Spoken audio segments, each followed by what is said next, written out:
Okay, ladies and gentlemen, we're going to talk about how to use the map keys on page 3 of the reference tables. We again have several different keys. The first one we'll look at here are the information contained under the geologic periods and eras in New York State. So each one of these symbols represents a different area. So if we look at the Finger Lakes region, we'll see that there are this patterned dots. If we come over to the key, we'll see that that patterned dot represents Devonian aged rock. Doesn't really matter if you know what Devonian age rock is or not, just the fact that if you see an area in that pattern, the rocks are Devonian in age. You'll also see further that it tells you what kind of rocks they are: limestones, shales, sandstones, conglomerates.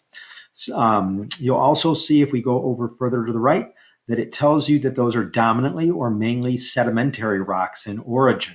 So if I wanted to know what rock types were, say, in Watertown, New York, I would find Watertown, New York, see the dot there, see the symbol. We have a slanted line. I would come down and I would see that that slanted line represents Ordovician rock. Limestone, shale, sandstone, and dolostones are the type of rock we would find, and you'll again see that that's dominantly sedimentary. We can also use the distance down here as well as the compass rose. So let's say we wanted to find out in miles how far it was from Old Forge to Ithaca.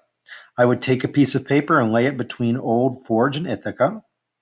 I would put a line or a mark for where the Old Forge dot is on my piece of paper. Same thing for Ithaca. Now I wanted miles this time, so I'm going to come down. You'll see we have miles on the top, kilometers on the bottom. I'm going to cover kilometers up. So there we have 50 miles. I slide the paper down. There represents another 50 miles. I slide the paper down again. And there we have 20 miles. To figure out the total distance, we add all those together. 50 plus 50 plus 20 is 120 miles.